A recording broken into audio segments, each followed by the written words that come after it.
I feel even dumb saying this because I've said this on podcasts. I mean, it really is like, I mean, the 9-year-old kid in English class when Mrs. Reed said, "Hey, here's some free writing time. I want you to write a story." I was hooked. Like I remember writing about Sir Ryan Pelton, the Dragon Slayer. Just and I don't remember if you went to public school or not, but in the back shelf of my public school in LA, there was a.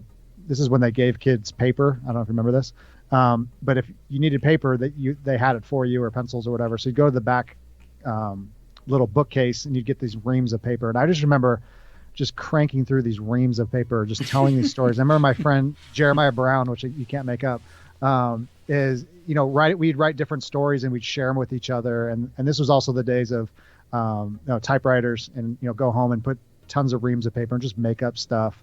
So I remember just as a kid, like there's something, I always enjoyed the writing part. I think even English class, I enjoyed writing. I didn't like math and science as much. I always just loved the literary part. I loved books. I always was a reader, and so I think that early stuff. I had a grandma who just read to me all the time. She was actually a speed reader, which I didn't even know that was a thing back in the day.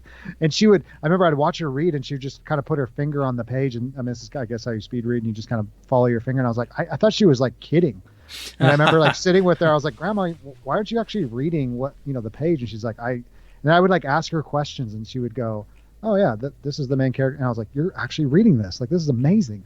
And so, reading me C.S. Lewis, reading me, Tolkien, reading me just great stories, and I had an aunt that was a bookworm and all that.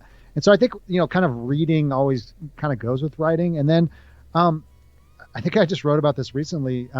But I think what happens in a lot of us is like some of that's not encouraged. And so I remember moving away from stories and writing and, kind of get out into nonfiction. And then you get into like late high school, early college. And it's like, nobody has time to tell stories and, write fantasy stuff. That's stupid.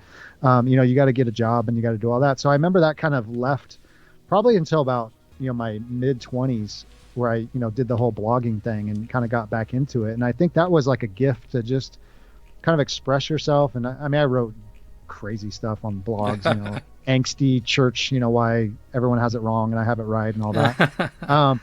And then fast forward, I'll just give you kind of the whole thing. I mean, I think it was 2011, NaNoWriMo. Somebody told me about NaNoWriMo, and I had started to write some short stories with a friend, and we just were kind of, it was a guy at my church actually, and he just was like, "Hey, do you write?" Oh, it's like this weird like club, like, "Oh, you write story, fiction?" Like, this is crazy.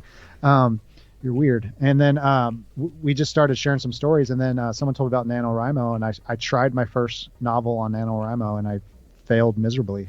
But I was in, and I just kind of, I think the fiction stuff, I had written some nonfiction since then and fiction as well, obviously, but that just kind of reignited my joy of fiction, reading more novels again, reading more fiction again. And that's kind of where I am today.